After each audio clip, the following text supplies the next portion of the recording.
शुरुआत करी इस चीज की कि हिजाब बैन किया गया है। आप पोस्टर पढ़िए, उसमें हिजाब नहीं है, उसमें हेलमेट पहन के आना, मफलर लपेट के आना, मास्क लगा के आना, किसी भी तरीके से अपने चेहरे को ढक के आने पे बैन किया गया है।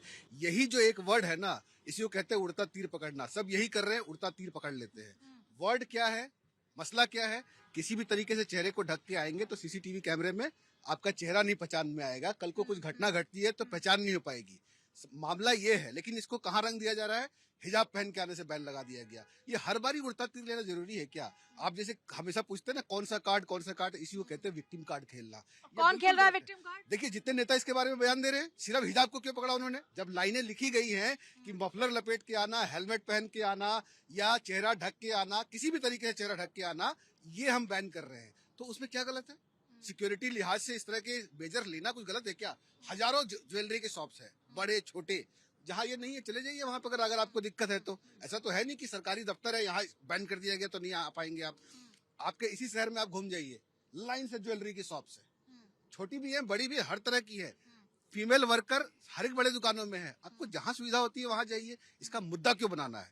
इसका मुद्दा बनाना सरासर गलत है। उड़ता तीर लेना सरासर गलत है। विक्टिम कार्ड खेलना सरासर गलत है। मेरा तो इस पे यही ठीक है। समाजवादी पार्टी के पास जल्दी से जाते हुए, क्या ऐसा क्या माजरा है?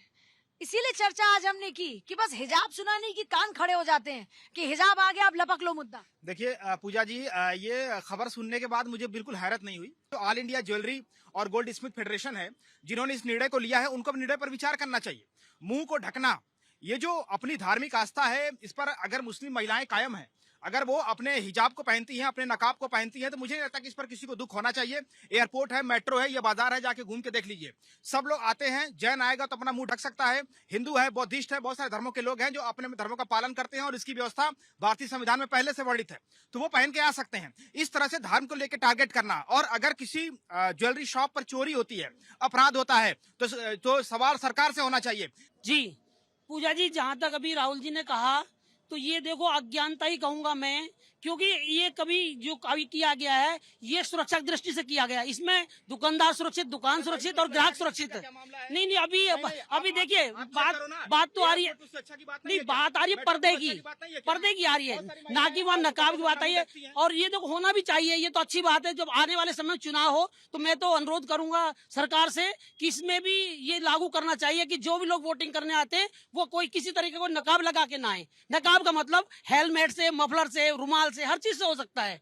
वो किसी धर्म की कोई बात नहीं की गई है। और जहां तक अभी भाई साहब ने कहा था कि मुख्यमंत्री ने नकाब को खींचा, मुख्यमंत्री ने शायद हो सकता है एक पिता के स्वरूप, जैसे एक पिता अपनी बेटी को उसने अच्छा किया है तो उन्होंने शायद उसको शाबाशी कर सकते हैं उसको। नहीं, जैसा प्रतीत हो रहा है, जैसे देखो देखने के बाद प्रतीत हो रहा है, शायद एक पिता के रूप में एक इस आयु का व्यक्ति अगर कह रहा हो सकता है, उन्होंने ये कहा हो कि बेटे इसको हटा लीजिए आप, और इसमें फोटो आपका आ जाए, आपको जनता देखे आपने इतना अच्छा काम किया है। तो ये आप अपने बेटे का ऐसे नकाब हटा सकते? नहीं, देखो मैंने, अगर आप उसी मंशा पे जा रहे हैं तो नहीं ऐसा कर सकते हैं। ये देखो मैंने क्या कहा, गलत को सर जस्टिफाई नहीं, मैं जस्टिफाई नहीं कर रहा हूँ। मैंने कहा संभवतः ऐसा हो सकता है। बात ये है कि साहब सिर्फ बुर्का, सिर्फ नकाब, सिर्फ ये आपका हिजाब यही नजर आता है, उसमें तो घूंघट भी है, हेलमेट भी है, मफलर भी है, मास्क भी है। मुझे लगता है कि किसी भी मुद्दे का राजनीतिकरण इस समय में, इस दौर में, जिस दौर में हम हैं, ये बहुत आसान हो गया है। AIJGF का फैसला है, ये किसी सरकार का नहीं है। इस पर आप गौर फरमाइएगा, न केंद्र सरकार का है, न बिहार सरकार का है। और उसमें कहा गया है सीधे शब्दों में, जैसा साथी पैनलिस्ट कह रहे थे, राहुल जी के प्रश्न ठीक है। अब मैं कह रहा हूं ना कि बार बार राजनीतिकरण करना भी गलत है। मुझे लगता है कि अगर उसमें बात की गई है हिजाब, बुर्का से पहले मुंह ढकने की बात की गई है, कि तमाम जगहों पर कोई एक घटना नहीं हुई है, तमाम ज्वेलरी के शॉप में ये होता रहा है कि हेलमेट तक की भी उसमें जिक्र है। लेकिन हेलमेट पे तो हम बात नहीं कर रहे हैं। हम आज डिबेट में भी एक बार भी चर्चा नहीं की, किसी ने नहीं किया, लेकिन उस पर बात नहीं होगा। हम गमछा पर उसमें गमछे का भी जिक्र है, गमछा बिहार में प्रयोग लिया जाता है, घूंघट भी है, इसका जिक्र नहीं हो रहा है। ये अपनी डफली और अपने राग अपनाते हैं और इससे इनका अपना वोट बैंक और कट्टरता से सुरक्षित होता है। इनको मुस्लिमों का वोट चाहिए होता है विपक्ष को, और उस तरीके से कुछ भी निकल करके किसी भी डिसीजन पर नहीं, ये बताइए नहीं, आप मेरी बात हो जाने दीजिए, आप रखिएगा भैया, ठीक है। तो मैं कह रहा हूं कि सीधे तौर पर अपने अपने तरीके से ये लोग इसको मतलब डिफाइन करते हैं। और जनता, मैं पीछे भी आपसे एक डिबेट में और यही कह चुका हूं, हिजाब पर बात होते होते दीपिका पादुकोण वाले पर, कि इस तरह के मुद्दे पर ऐसे चर्चा करने की जरूरत ही नहीं है। मेरा तो ये सर आपका क्या रिएक्शन है? मेरा है कि इस तरह किसी भी एजेंट कोई भी संस्थाएं बना दी हैं, चाहे मार्केट एसोसिएशन होगी या ज्वेलरी एसोसिएशन है, उनके पास ये राइट नहीं है कि इस तरह से डिस्क्रिमिनेट करा जाए। क्योंकि आर्टिकल, हम माइनॉरिटीज की बात कर रहे हैं तो लीगल प्रोस्पेक्ट भी देख लेते हैं। आर्टिकल 29 जो है वो माइनॉरिटीज को ये राइट देता है कि वो अपनी कल्चर को, अपनी सभ्यता सर, को मैं जो एक है, चीज पूछना चाह रही हूँ, हम हमेशा माइनॉरिटीज की क्यों बात करते हैं? हेलमेट, मफलर और घूंघट की बात भी तो हो रही है, घूंघट भी तो है उसके अंदर। आपने भी तो आज मैंने इसलिए वो जिस एंगल की आप बात कर रहे हैं उसका जिक्र इसलिए किया क्योंकि उस मुद्दे का राजनीतिकरण किया गया। उसमें कहीं ना कहीं हमारी जो मीडिया भी है वो भी जिम्मेवार है। जैसे हमारे साथी पैनलिस्ट ने कहा कि ये इतने छोटे इश्यूज हैं, इन इश्यूज को ना तो पब्लिक को इस पे कोई कॉग्निजेंस लेना चाहिए, ना मीडिया को लेना सर चाहिए। ये छोटा विषय कैसे है? गलत मुद्दे का अगर राजनीतिकरण किया जाए तो क्या उस पर चर्चा नहीं होनी चाहिए?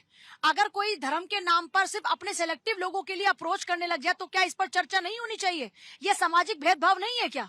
नहीं सब ये तो भेदभाव, तो हमारा कॉन्स्टिट्यूशन जो है, हम तो लीगल है, हम सबको आज हम नहीं, क्योंकि सब आपने कहा ना कि इस पर चर्चा नहीं होनी चाहिए, तो मैं उस पर पूछ रही हूँ कि चर्चा क्यों नहीं होनी चाहिए इस पर? लेकिन कॉन्स्टिट्यूशनल राइट है कि वो कुछ भी पहन सकते हैं। उस ज्वेलरी शॉप का अपना कॉन्स्टिट्यूशनल राइट नहीं है कि मेरे अंदर कौन आएगा नहीं आएगा ये मैं तय करूंगा। नहीं राइट है उसका। बिल्कुल, वो नहीं राइट है, दुकानदार नहीं का राइट राइट नहीं है कि किसी मेरे पास कौन आएगा ये बताई नहीं कर सकता। बिल्कुल नहीं है। कोई दुकानदार, कोई किसी दुकानदार, आप हल्दीराम पे जाओ, हल्दीराम मना कर दे कि दाढ़ी वाले को नहीं खिलाऊंगा, क्या ऐसा हो सकता है?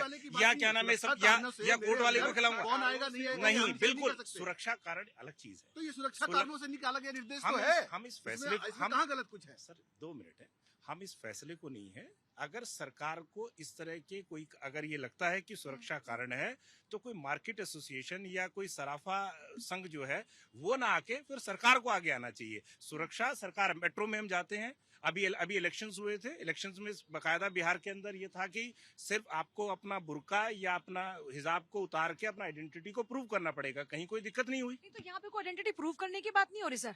यहाँ पर सिर्फ ये है कि अगर कोई चोरी करता है, डकैती करता है, तो उसका चेहरा कम से कम सीसीटीवी में आए। लोग चेहरा ढककर आते हैं, और सिर्फ हेलमेट की भी तो बात हो रही है, मास्क से भी। मान लीजिए मैं मास्क लगा कर गई तो मेरा चेहरा तो कवर है, आइडेंटिफाई कैसे किया जाएगा कि मैंने चोरी की? मेरा चेहरा कैसे पता लगेगा? कैसे पता लगाया जाएगा कि चोर कहाँ पर है, कौन है? एक मिनट, बात के साथ बात जुड़ी हुई है इसलिए कह रहा हूँ। आपने अभी कहा कि चुनाव में कोई विरोध नहीं हुआ, एयरपोर्ट पर कोई विरोध नहीं होता, तो मुझे लगता है कि इस निर्णय का भी विरोध क्यों करना चाहिए? हिजाब को एक तरह से वो करके केंद्रित करके क्यों होना चाहिए? और एक आप कदम अगर आगे ले जा रहा हूं, दुकान में सर। जा रहे हैं, मैं एक कदम तो और आगे आप ले जा रहा खुले हूं। चेहरे से जाइए ना, तमाम घटनाएं हो रही हैं, तमाम जगह पर चोरी हो रही है, तमाम जगह पर और आगे लेके, जी। मैं एक कदम और आगे ले जा रहा हूँ। मैं कह रहा हूँ कि अगर इस तरह की कोई चीज, अगर सुरक्षा की कोई रिक्वायरमेंट है तो सरकार को इस संदर्भ में जो है गाइडलाइंस बनानी चाहिए, जो कि फिर हमें अपना, हमारा कौन सरकार, संस्था ऐसा कर रही है तब तो राजनीतिकरण हो रहा है। अगर सरकार ऐसा फैसला लेगी तो आप सोचिए कि फिर उसका क्या हो जाएगा। नहीं, सरकार के पास, सरकार जनता की स्कूल चुनी में हुई बच्चे सरकार है। हिजाब पहन कर नहीं जाएंगे तो पता है ना क्या हुआ था पूरे देश भर में। नहीं, लेकिन अल्टीमेटली सरकार को ही स्कूल में जो डायरेक्टरेट ऑफ एजुकेशन होगा, जो कंसर्न स्टेट का होगा, क्या रुका? आप बताइए, अभी तक जो ऐसे लेकिन फैसले लिए गए वो कितने, उसका क्रियान्वयन कितना जबरदस्त तरीके से पूजा हुआ? जी, इसीलिए मैं इसके मूल कारण पे जाना हूँ कि आज किसी को क्यों मौका मिल रहा है कि वो इस पे क्वेश्चन मार्क, चाहे वो सरकार का फैसला हो, चाहे वो इलेक्शन कमीशन का फैसला हो, या किसी मार्केट एसोसिएशन का फैसला हो, उसके पीछे रीजन क्या है?